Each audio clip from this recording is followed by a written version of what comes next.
To book review number 85. Today I'm going to be reviewing The Bloody White Baron, the extraordinary story of the Russian nobleman who became the last Khan of Mongolia.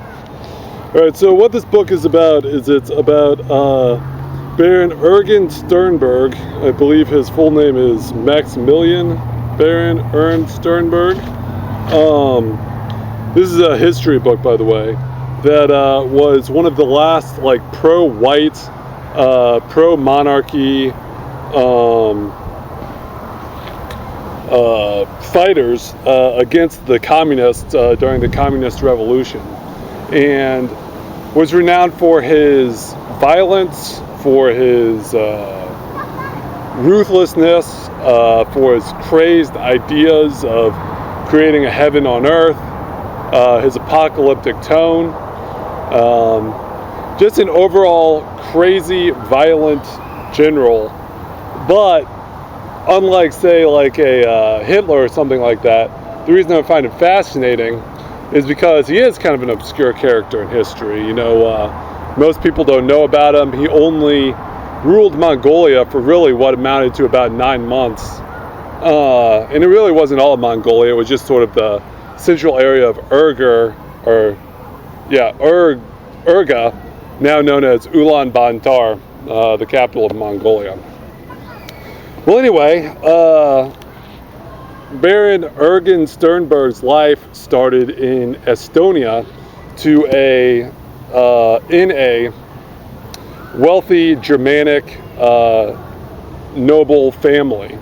So in all of Russia, but kind of also in Eastern Europe. This is before World War II, before World War I even. Germans, the German nationality, ruled as sort of landlords, baronesses, kind of the wealthy elite of pre-revolutionary Russia. And there are numerous factors for this, but that's not what this book is about. The bottom line is Ergen Sternberg, Maximilian Baron Ergen Sternberg, was raised with a sense of privilege, with a sense of betterment, with a sense that the aristocracy was superior to the rest of humanity, which is obviously why he supported the Russian princes, the Russian monarchy, later in his life. This is kind of swerving around a little bit, but one of the things that I should also mention is Ergen Sternberg, while vaguely having some nationalistic tendencies, being ethnically German, whereas fighting for the Russians, being born and raised in Estonia, which is actually the part of Eastern Europe that he was born and raised in, and his parents were aristocrats in, was really less nationalistic than he was an aristocrat, was pro-monarchy, was pro-nobleman, was pro-landlord almost.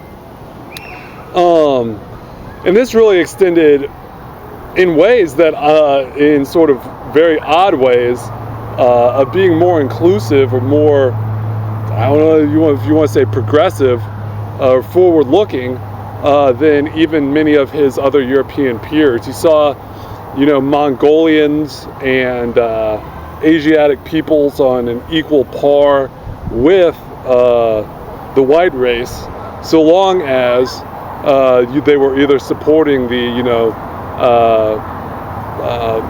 Genghis Khan dynasty, or the Qing, or Imperial Japan, or White Russia, the Tsarist monarchy, or even the Kaiser in Germany. Well, anyway, for the most part, he was a rebellious youth, did not accelerate in school, but was known for his enthusiasms, but just his enthusiasms that could not be contained or bridled at all. So his parents inevitably enrolled him in military school. Now this was, as I said, was sort of an inevitability even without his unruly behavior, as it was really seen as the military, and specifically like the officer corps, as what young men should do, particularly Germanic young men, before they became the aristocrats that would rule over the Slavs and all of the lesser peoples of the world. Now, once again, even though Ergen Sternberg does not particularly see himself as a superior race, he was raised in a system where race was seen as superior. So his parents, just the community that he was raised in. So he got kicked out of numerous schools, eventually wound up as Estonia during this time period was part of the Russian Empire. Now it's an independent country, but kind of at the borderlands of the Russian Empire. He eventually was absorbed into the Russian military and got himself stationed after multiple failed attempts at doing anything serious in the military in the Russian Far East. Now this would be Ergen Sternberg's first foray into the Far East. And when I say the Russian Far East, what I really mean is Siberia and the Russian part of the Pacific Ocean. And so obviously during this time period, he didn't so much encounter Chinese or Japanese as he encountered the Asiatic nomadic peoples of Siberia. Specifically the Buryats, which are a subgroup of the Mongols, they associate with the Mongols, as well as Enochs and various other, the Yakuts, various other ethnic groups in that area. Now, the way that Ergen Sternberg really kind of made a name for himself was, well, before I get into World War I, spoiler alert, I should say, he made a foray into Mongolia during this time period. Now, it was only a 2-week foray. Most of his scouting was done, or his time was spent in a place called Darya, which is along the Manchurian-Russian border. I'm at the pool. The Manchurian-Russian border. Now, he was mostly just stationed, very bored. During this time period was also when he became very obsessed with drilling, specifically like military drills. So it was really kind of a reactionary youth that developed in this kind of very conservative, staunch military stance later in life because he didn't seem to fit into the rest of society.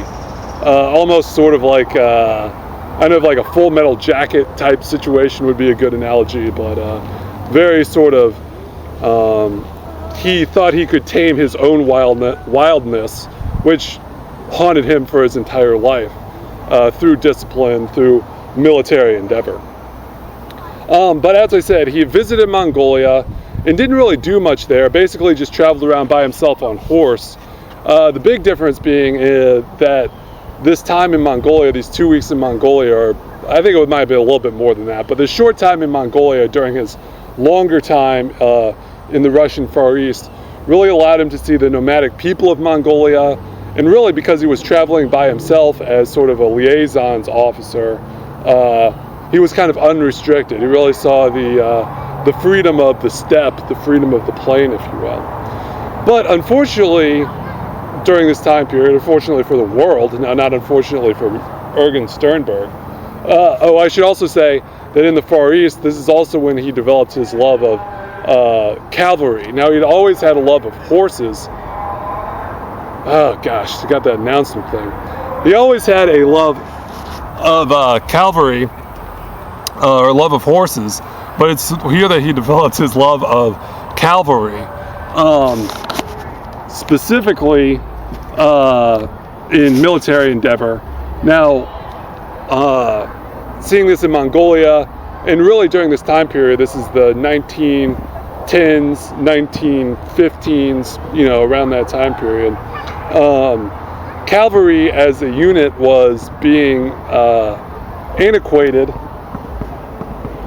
I'm going to do this in 2 parts, you guys. You'll have to read up about World War II later. All right, see ya, bye. Hey guys, as I was saying, hopefully this isn't too close.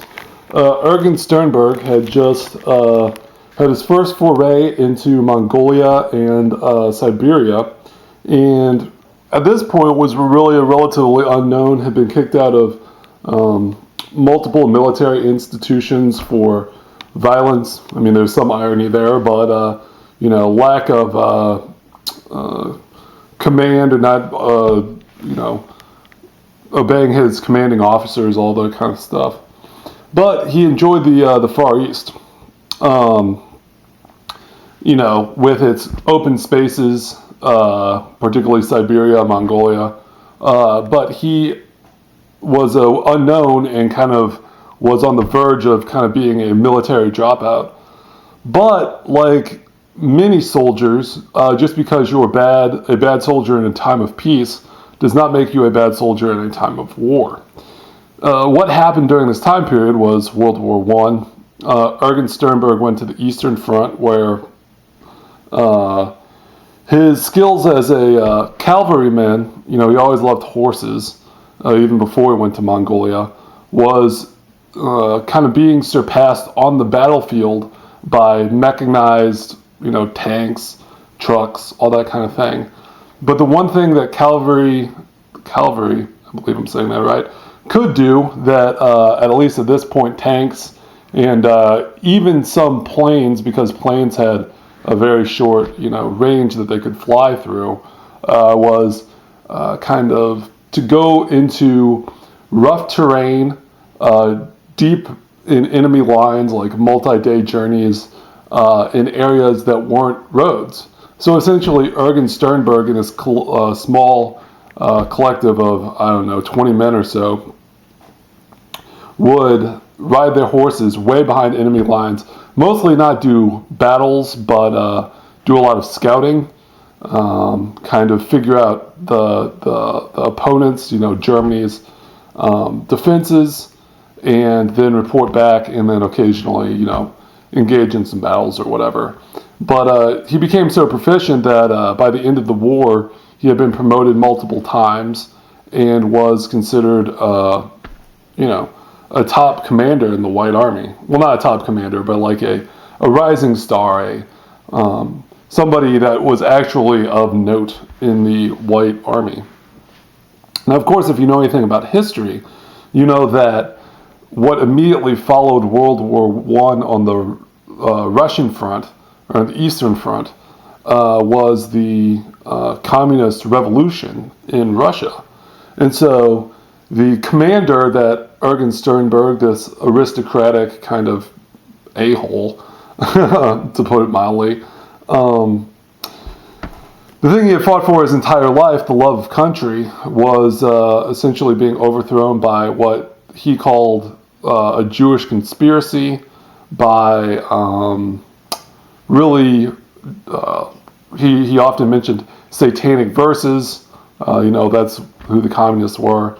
And really he said that, or he thought that his deepest held belief, not just something that he kind of casually thought, was the importance of the hierarchy of society. And obviously that's exactly what the communists were fighting against, to overthrow any sort of hierarchy and create the new man, if you will. But just because the communists had the revolution started, or really kind of won in Moscow and St. Petersburg, there were huge chunks of the ex-empire, now, communist Russia, that were still under white control, still white commanders. And the largest group of them were in the area that Ergen Sternberg just came from, in Siberia. And so that's where Ergen and this guy named Semenov staged their defense as part of the Far Eastern Republic that I believe existed from, like 1918 to 1922 or something like that. Or no. Well, maybe it was a little bit, maybe it was like 20. It was only a couple years in any case. But Sternberg was not the head of the Far Eastern Republic, and to call it a republic is pretty laughable. It was pretty much a military dictatorship of an unrecognized state that basically these people just their military men ran. Now, Ergen Sternberg was attached to an area called Daria, Dauria, which was important strategic location because it was not along the Trans-Siberian Railroad, but it was along what was that time the Trans-Manchurian Railroad, which essentially was, and Durian, I'm sure I'm saying that wrong, Duria, was on the border of Manchuria and the Far Eastern Republic on the Amur River. Now, the Chinese government at that time was not particularly sympathetic to monarchies, considering that they had recently, within the last 20 years, overthrown their own monarchy. But they weren't particularly impressed with the communists either. This is, you have to remember, before Mao Zedong. But really the most important thing, rather than what the opinion of the government of China was the fact that it was kind of a no man's land, like particularly Manchuria. There were multiple warlords that controlled different parts of the Chinese state. And so essentially what Ergen Sternberg and Semenov did, Semenov being the head of the Far Eastern Republic, what they did was, now I'm blanking. They shipped men from that area. They used it essentially as a resource base. Many of their resources were the scavages of the imperial, Russian Empire, but also they got help from Imperial Japan, which had interests in the area, potentially saw Ergen Sternberg not so much as an ally in the Far Eastern Republic, not so much as an ally, but any instability in that area would allow Japan to potentially colonize the area. This being the height of the 1920s of Japanese interest in the Far East, or not the Far East, but Siberia. One thing about World War II that kind of goes away from this book a little bit, but the Japanese had never, even though Russia's right next to them, they never engaged with Russia during World War II. This being because of their lack of success 20 years prior, or sort of the salty taste that they had 20 years prior, dealing with the fall of the imperial line in Russia and the communist takeover, in which case the communists eventually pushed.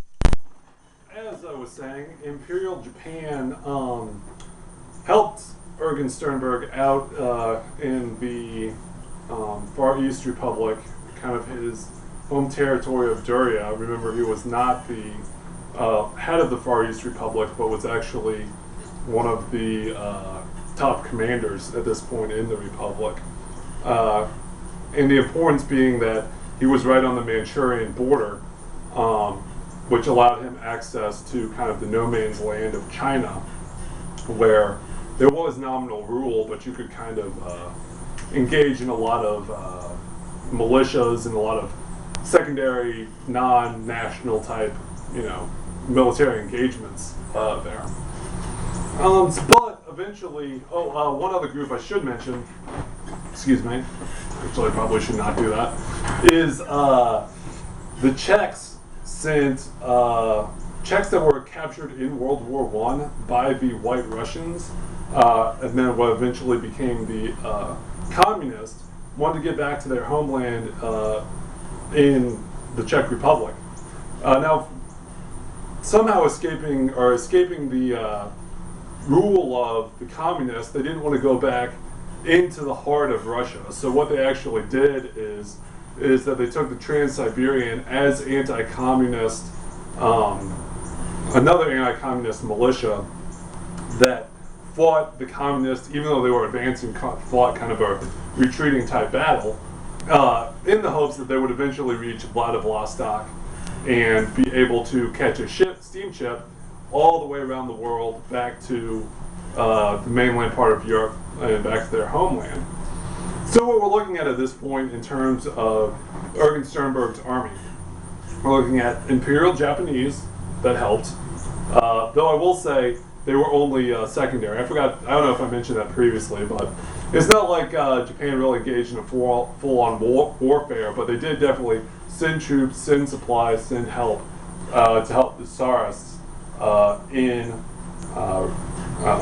Russia. And it should also be mentioned that Ergen Sternberg, like particularly the Japanese, because they had an imperialist system, which I've talked about, he was very sort of nationalistic. Monarchy were the top things, top priorities in his worldview. He really felt that if you disrupted the hierarchy of power, you're really not only going against what worked best for society, but what really God wanted. And that's kind of the difference between Ergen Sternberg and, say, like a more standard, like nationalist, like Hitler. In that Hitler may see certain groups, particularly like the Jews, who Ergen Sternberg had a hatred for as well, and was actually the Jews were the one ethnic group that he didn't include in his army that he hated vastly. Now, his army was made up of almost every other ethnic group seemingly on Earth, but it's not that Ergen Sternberg was, or that Hitler saw like a religious mandate to just kill people. He just saw it as like what was greatest for the German nation. But Ergen Sternberg was really a killer that felt he had a mandate from God to kill who he wanted to kill. So let's look at some of the ethnic groups that were involved in Ergen Sternberg's armies. I mentioned not the Jews, who he hated as part of his monotheistic religion. He also felt that somewhat dubiously because he hated the Jews, but also dubiously based on fact, that the communist revolution in Russia was really a Jewish conspiracy. His primary feeling for this was that, Lenin, I believe Trotsky, a number of the Jews had, if they weren't actually Jewish, they had some Jewish ethnic ties. And Ergen Sternberg drew that conclusion to essentially say it was a Jewish conspiracy. But that's beside the point. Some of the groups that fought in Ergen Sternberg's army: the Czechs, which I mentioned, the Japanese, the Mongolians from the nation of Mongolia, the Buryats, which are a subgroup of ethnic Mongolians, but actually exist in Russia. So they're not part of the Mongolian proper. White Russians, so like I mean that both by skin color and by the fact that they were pro-Tsarist, pro-monarchy in Russia. You had the ethnic peoples of Siberia that fought alongside Ergen Sternberg, though not in really great numbers. You had Chinese that were mercenaries, specifically from Manchuria. Ergen Sternberg had a close relationship to, I believe his name was Zhu Yi. He was one of the primary warlords in China and specifically in Manchuria during that time period. It should also be mentioned that Ergen Sternberg had ambitions for Zhu Yi to re-establish the monarchy, the Qing monarchy in China.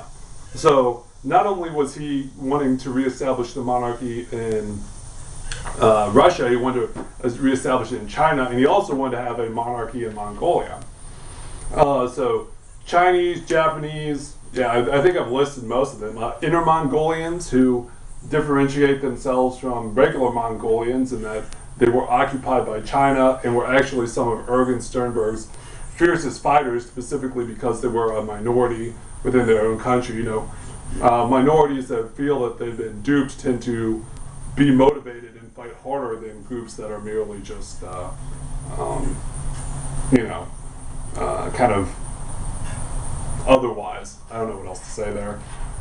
But despite the fact of this eclectic mix, and I guess mix of knowledge you say, though none of these troops were exactly the cream of the crop, probably the best trained at this point were the Russian white army officials, and who had but who were also very war weary because they had been, not only fighting in World War I, but also fought the communists during the revolution and the Imperial Japanese. But once again, it's not like Japan sent a huge army; they just sent kind of a detachment. But most of the other soldiers were not that well trained, were not really the cream of the crop. That being said, as the communists moved east into Siberia, and kind of one white army after another fell to eventually the point that they reached kind of Ergen Sternberg's area.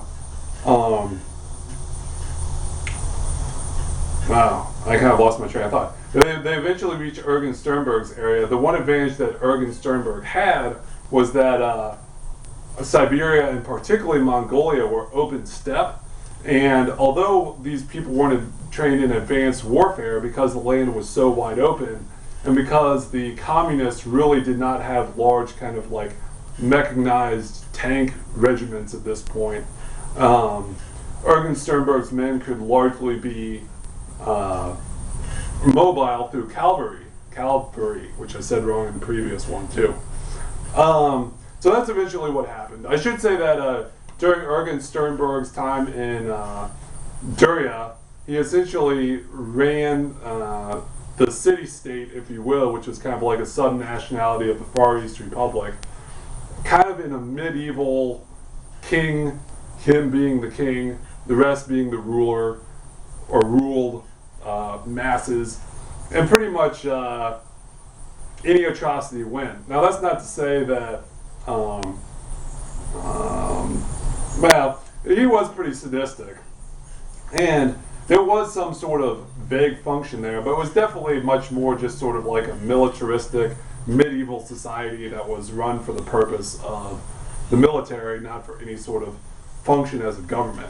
You really can say that about the whole Far East Republic. That was mostly just a military republic, and it's not really a republic, it's just kind of a facade of a republic in order to serve the military, which was looking to overthrow the communists, or after the communist overthrow, was going to overthrow them. So the communists took over the Far East Republic. Ergen Sternberg's men moved down to Mongolia. Now, at this point, the Chinese had reoccupied Mongolia. Mongolia had been an independent state after the fall of the Qing dynasty that had declared their independence. But the Chinese, within the last year, this is the nationalists or one of the warlord groups, from Beijing, had reoccupied Mongolia. Now, there's a legend in Mongolian, not Mongolian, but also Tibetan, and Tibetans were also one of the ethnic groups that fought with Ergen Sternberg. I should remember that, because Mongolians and Tibetans are tied by a common religion, that being Tibetan Buddhism. There is a scripture in Tibetan Buddhism, or essentially a scripture, one of their texts, that says that a great white savior will come from the north of not only Mongolia, but what is Siberia. So of course Ergen Sternberg quickly fit himself into this model, quickly took on the king god role, quickly built his own ego, which had been inflated from years of essentially running his own lordly fiefdom in Duria, to take on this mantle of the savior of the Mongolian people. Now that being said, he did not take Urga, which is now known as Ulaanbaatar, the capital of Mongolia, right away, but it actually took him a winter where he had to freeze out with his men, and then he took it in the early spring. This being said, even though Ergen Sternberg took Urga, Urga was sort of in the same way that Lhasa was. It was the capital, and then around was just large pastoral, agricultural communities. So while Ergen Sternberg really didn't control most of Mongolia, he nominally was the head of Mongolia, just because of the fact that he had the government, he had control of Urga for only what amounted to, I think, about 6 months. But now, during his time in Urga, there threw back the Chinese. This is the Chinese nationals, not the Chinese mercenaries that were working for him, but via the Beijing government, and essentially had a reign of terror. The name of the book is The Bloody White Baron, and he really does look psychotic on this cover. It really used sort of a combination of monarchy, justification of monarchy, justification of Buddhist religion, and even a little orthodoxy thrown in to justify a rule of just murdering people wherever he saw fit. One of the things that he was really into was military discipline, and he extended that to citizens too, that he felt that if they weren't doing their duty, well, the severest of punishment was justified. After all, he was trying to create that pyramid of order that exists under the aristocracy, the monarchy, that he held so reverently. Well, this lasted a little bit, but the beginning of the end kind of came when the communists to the north had essentially at this point taken over all of Russia. Well, I shouldn't say that. They hadn't taken over like Vladivostok in the far eastern part of the Eastern Republic, the far Eastern Republic. So the very end of it they hadn't taken over, but Chita, Irkutsk, Lake Baikal, Ulan-Ude, that whole area was taken over by communists, and there really wasn't even a resistance at this point. So what you had the direct conflict, even though it's a huge distance in area, they were bordering nominally one another. The country Ergen Sternberg controlled, which was Mongolia, and then Siberia as part of Greater Russia, that the Red Communists controlled. So what Ergen Sternberg thought he would do is, rather than wait for the communists to potentially come into his territory, he would dubiously meet them at their strong point, at the Mongolian Russian border. Now, the tragedy in all this, I guess he was such a terrible figure anyway, so maybe it wasn't a tragedy, but was that really Ergen Sternberg was delusioned to the point that he overestimated his ability. He had delusionally overestimated his ability, and essentially sent cavalry into a fortified, mechanized area. By this point, the communists had been able to, along the Trans-Siberian Railroad, move mechanized armor, mechanized trucks, even pillboxes, or fortified, machine gun areas. And of course, what Ergen Sternberg's plan was what he couldn't even do in World War I, was to make a direct cavalry assault on these strongholds along the Mongolian-Siberian border. Well, needless to say, he got wiped out right at the border, but tried to sneak around and go into the city of Chita, which is the center of the Buryat Mongol people, the Mongols of the north, that weren't part of the country of Mongolia. I forgot to mention something earlier, but I think I'm going to mention that in a second.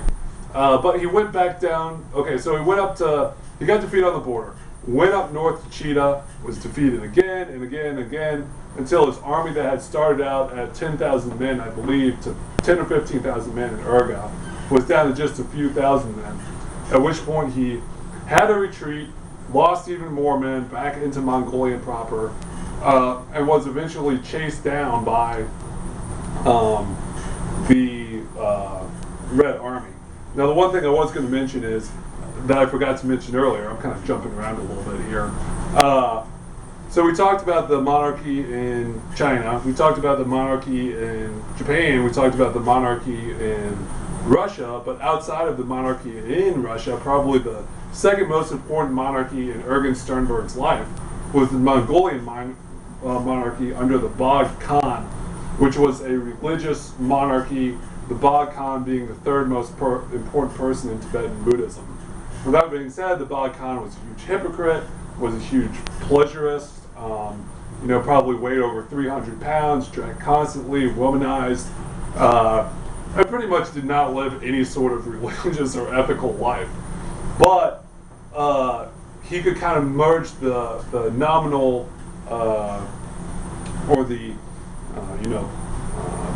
in name religious monarchy of Mongolia with his pan-monarchist idea of the world.